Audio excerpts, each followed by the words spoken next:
India sports संघ द्वारा प्रतिवर्ष की भांति इस वर्ष भी 6 जुलाई को नशा मुक्त भारत अभियान का भव्य आयोजन दिल्ली के तालकटोरा स्टेडियम में किया जा रहा है। इस संबंध में मुंबई में आयोजित एक कार्यक्रम के दौरान बीजेपी के नेताओं ने क्या कुछ कहा, आइए सुनते हैं। भारत माता की जय, जय शिवाजी, जय भवानी, जय भवानी, जय शिवाजी।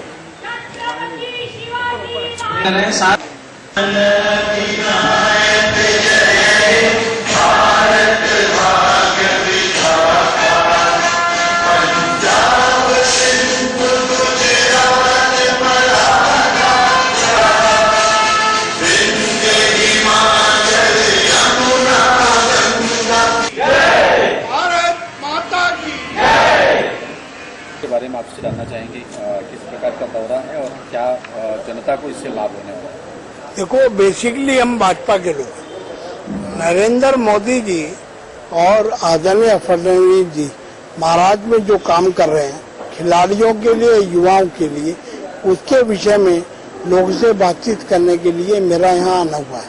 हम इंडिया स्पोर्ट्स संघ के माध्यम से लोगों के बीच में जाकर ये बता रहे हैं कि सरकार द्वारा खिलाड़ियों को आने वाले 2021 के रियो गेम के अंदर कैसे देश का नाम रोशन हो, खिलाड़ी ज्यादा से ज्यादा मेडल लेके आए, इसकी व्यवस्था गवर्नमेंट की तरफ से हो रही है। वही जानकारी देने के लिए मेरा यहाँ आना हुआ है। अब खिलाड़ियों की बात करें तो उनकी बहुत ऐसे खिलाड़ी हैं जिनकी हालत खस्ता हो चुकी है। इस पर ना सरकार ध्यान दे रही है और ना ही स्टेट गवर्नमेंट के लोग ध्यान दे रहे हैं। देखो, मैंने अभी इस प्रकार का आपका क्या मैंने अभी आपको बताया कि जब से मोदी जी प्रधानमंत्री बने, उन्होंने पूरे देश के खिलाड़ियों के लिए जो अर्जुन अवार्डी हैं उनको केवल 5,000 रूपये महीना मिलते थे। अभी सरकार उनको 25,000 रूपये महीना दे रही है, तो कुछ ना कुछ सुधार उसमें आएगा। खिलाड़ियों के रहन सहन में, उनके काम करने में सुधार आ रहा है और आएगा। और अभी जो रियो खेल के लिए जो खिलाड़ी सेलेक्ट किए गए हैं उनकी ट्रेनिंग का काम पटियाला में चल रहा है। खेल मंत्री सर्बानंद सोनोवाल जी ने परसों पिछले हफ्ते जाकर पटियाला में विशेष जानकारी ली और वहाँ देखा कि उन खिलाड़ियों के रहन सहन, ट्रेनिंग की व्यवस्था, खाने पीने की व्यवस्था, उनकी आने जाने की व्यवस्था सुचारू रूप से हो रही है या नहीं हो रही है। नरेंद्र मोदी जी जो हमारे देश के प्रधानमंत्री हैं, उन्होंने विशेष तौर पर रियो ओलंपिक खेलों के लिए विशेष तौर पर खिलाड़ियों की सहायता शुरू कर दी है ताकि पहले से वो ट्रेन हो जाए। तो खेलेगा कहाँ से? देखो, सही बात तो ये है, जब देश के अंदर पिछले जब से देश आजाद हुआ है, जब से लोग पिछड़े पड़े थे, कहीं खिलाड़ियों की छटाई नहीं हो पाई थी, कहीं खिलाड़ियों को प्रोत्साहित नहीं किया गया था। लेकिन अब समय आने पर उनके इलाज की व्यवस्था, खिलाड़ियों के भोजन की खुराक की व्यवस्था, उनको ट्रेनिंग देने के लिए अच्छे कोच की व्यवस्था सरकार द्वारा कर दी गई है। ये सभी देशद्रोही है, ये क्या बात सच है? मेरा मानना ये है कि ज्यादातर बच्चे वहाँ ऐसे पढ़े क्योंकि आपने भी देखा, हमने भी देखा कि जब कन्हैया जैसा व्यक्ति जो 30-32 साल की उम्र का है अभी तक वहाँ पढ़ रहा है, लगातार फेल होने के बाद भी पढ़ रहा है और उसके पीछे देश विरोधी नारे लगाने वाले हजारों बच्चे थे, उनकी छटाई करना जरूरी है। जो देशद्रोही है उसको वहाँ से निकाला जाएगा, जो देशभक्त है उसको वहाँ रखा जाएगा। आखिरी सवाल गुप्ता जी, चलते चलते वो राहुल गांधी के बारे में आपने व्हाट्सएप पे कहा पप्पू या ऐसे इस प्रकार की बातें आप कह रहे थे, तो क्या वो सही माने कि वो पप्पू है?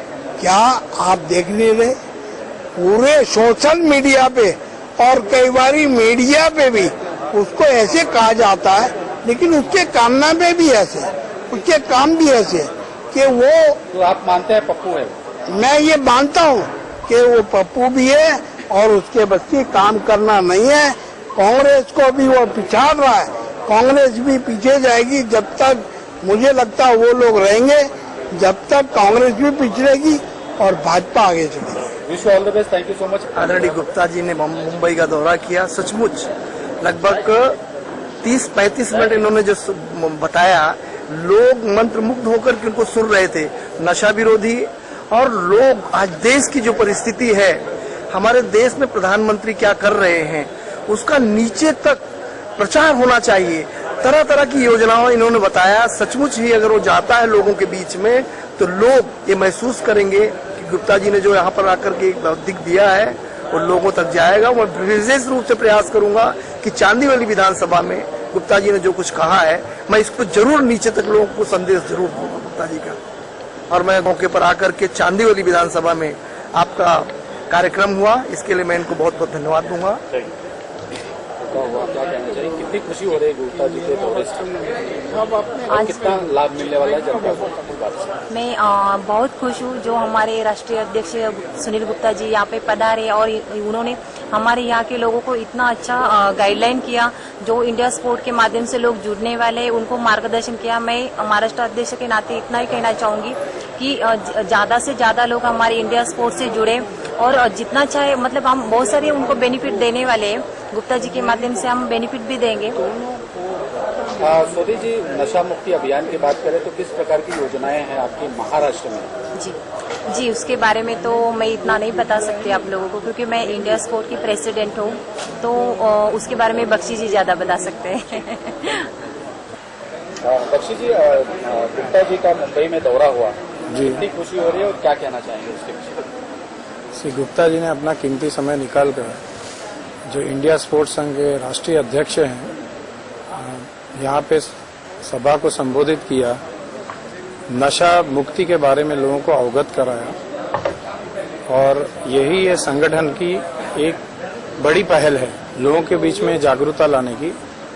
नशा मुक्ति अभियान, ज्यादा से ज्यादा यंग जनरेशन को जोड़ना, ज्यादा से ज्यादा युवाओं को जोड़ना और उसको नशे की वजह से होने वाले दुष्परिणाम बताना, वही ये संगठन का मेन उद्देश्य है।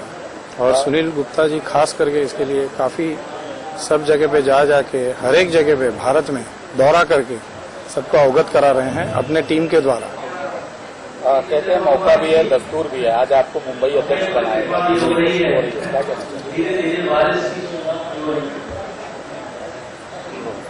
जी, मैं बहुत खुश हूँ क्योंकि जैसे बहुत ही जिम्मेदारी वाली पोस्ट है ये और युवाओं के साथ जोड़ने का मौका दिया है सर ने, उसे मैं बखूबी निभाऊंगा। बहुत ही खुश हूँ। गुप्ता जी ने आपके कंधे पे बहुत बड़ी जवाबदारी दिया है और कहते हैं कंधे पर जब जवाबदारी का बोझ पड़ता है तो अक्सर बचपन याद आ जाता है, तो आज कुछ ऐसा लग रहा है? जी, बहुत, जैसे खेल कूद सब याद आ गया, कबड्डी हुतुतु जो भी खेलते थे बचपन में सब याद आ गया और वही यादें जो मुझे आज मोटिवेट कर रही हैं कि मैं अभी यंग लोगों के साथ जुड़ गया, मैं और यंग हो गया आज।